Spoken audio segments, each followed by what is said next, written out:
Tragedy strikes on a Texas railroad. We have the details coming up. David Petraeus' testimony goes against the Obama administration. We'll tell you why. Government spending cuts continue in Europe. How citizens are reacting.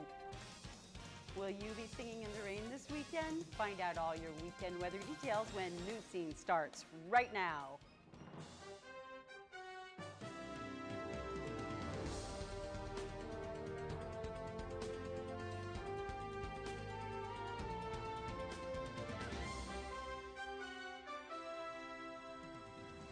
Hello everyone and welcome to this edition of Newscene. I'm Astrid Mendez-Medina.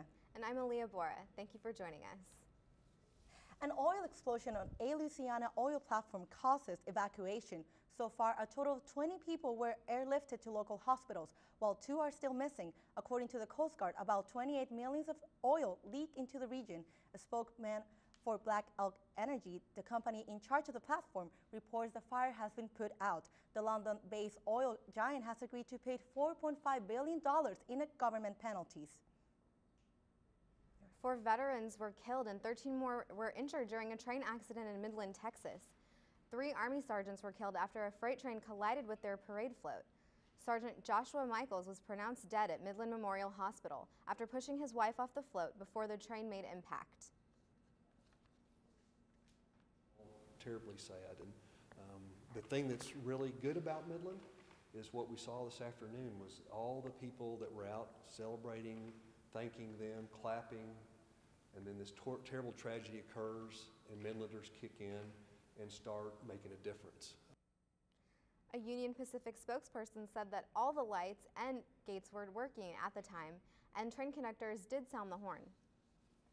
Strike sweeps across Europe as they enter their 42nd recession in 4 years. Protesters in Spain, Portugal, and Italy, among other countries, are collectively striking against austerity. Workers fed up with government spending cuts and tax increases took to the streets. Some of the largest protesters were in Spain, with more than 800,000 protesters. They believe these cuts will increase unemployment. China revealed the new leaders of the ruling Communist Party on Thursday. Xi Jinping will replace Hu Jintao as president of the committee that oversees the Chinese government. The police and propaganda czars were eliminated from the committee, shrinking it from 9 members to 7. Sons of party elders dominate the committee, leading analysts to believe that further political reforms will be stalled. The Communist Party has ruled the country since the revolution of 1949. Party delegates select new members to lead once a decade. Details have been emerging on a White House scandal that had led to the downfall of a former U.S. general. Jennifer Hugh is here to tell us the latest on that. Jennifer, come on, tell us, what is going on with this situation? Well, a lot has been actually happening this week. Earlier this week, or this year actually, Florida socialite Joe Kelly began receiving threatening emails from several anonymous accounts. An FBI investigation was launched that not only exposed the affair leading to David Petraeus' resignation from the top of the CIA, but also uncovered an allegedly inappropriate email exchange between Kelly and General John Allen. Now, the scandal is leading to questions about national security, politics, and even about the attack on the U.S. consulate in Benghazi. Unlike past stories about powerful Washington figures having secret affairs, the downfall of David Petraeus goes beyond that. Because the story involves the director of the CIA, things have taken on a different tone. Discussions circulated that his mistress and biographer, Paula Broadwell, may have gained access to classified information, including information on the CIA's role in Benghazi.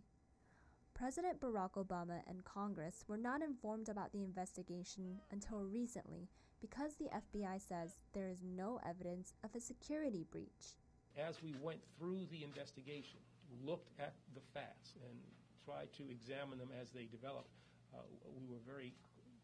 we felt very secure in the knowledge that a national security threat did not exist that warranted the sharing of that information. But due to the scandal, investigators are now digging deeper into the alleged inappropriate communication between Joe Kelly and General John Allen. Allen was nominated to become NATO's Supreme Commander in Europe, but President Obama has delayed those plans.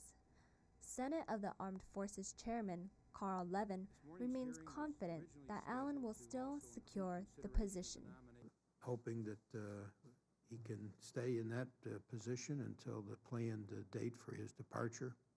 But I also have seen firsthand his extreme competence and capability, and I also have confidence in him, similar to what's been expressed by colleagues here this morning. This morning, Petraeus put his personal matters aside and testified about the Benghazi attack. He said the September 11th attack was an act of terrorism that was suspected by his agency. His testimony challenges the Obama administration and claims that it was a spontaneous protest over an anti-Islam video. He did not discuss his affair with Broadwell, except to say his departure was not tied to the Libya attack.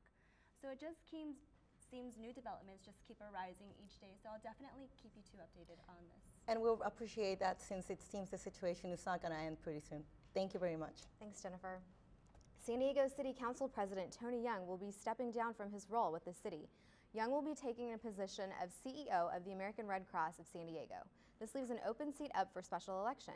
Since Young has one more year left in his term, the city requires an election to be held within 90 days.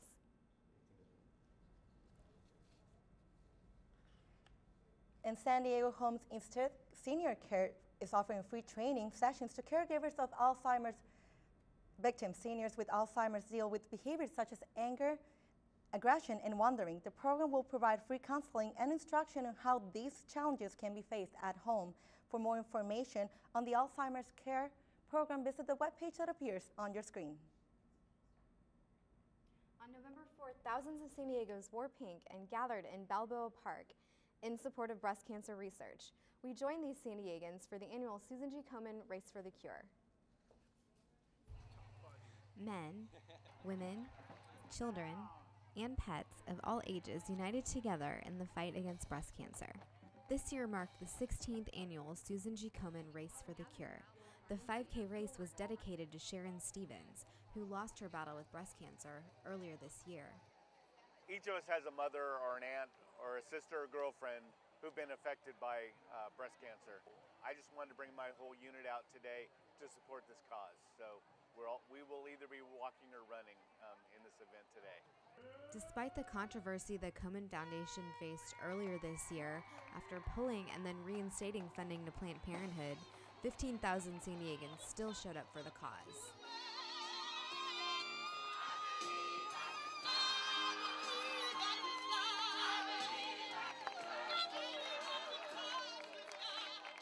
My aunt's a 3-year survivor. She caught it early, and my friend's aunt, she's an 8-year survivor, and it's just more motivation each year to come out and do this to win it for them.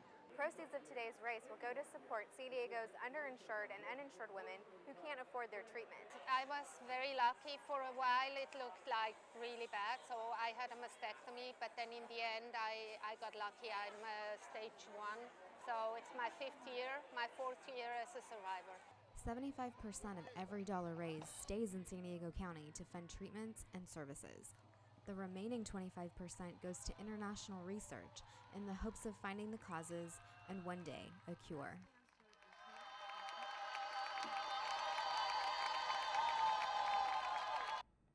This year's Race for the Cure raised over $600,000 for San Diego breast cancer patients. The next fundraising event, the Susan G. Komen 3-Day Walk, kicks off this weekend. And Toyota is recalling 700,000 Prius in the U.S. The Japanese automaker issued the recall earlier this week. Prius models between 2004 and 2009 are reported to have faulty steering glitches and defective water pumps. The steering shaft in the Prius could deform if turned to its full potential, and there's a possibility that the water pump may stop working. No accidents related to these problems have been reported yet. California will debut a landmark cap-and-trade system, launching the world's second largest marketplace for carbon emissions. The California Air Resource Board began selling pollution allowances for the first time on Wednesday in a closed online auction. The cap-and-trade is the state's 2006 global warming law, which passed to reduce the state's emissions of heat-trapped gases. It is already one of San Diego's treasures, but plans are in the making to bring more shine. The Port of San Diego has several ideas for artistic lighting of the Coronado Bay Bridge. A $6 million deal could bring an array of colors and brightness to the bridge.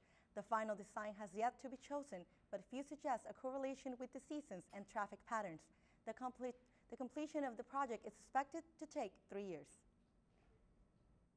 Little Gift, Big Ocean Water, Dragon, San Diego's newest panda, is finally named. And the Lakers have a new head coach. We'll tell you who it is and why it's a shock to fans. Rob, what's up? How's it going? Guys, this is my cousin Rob from Michigan. What's up?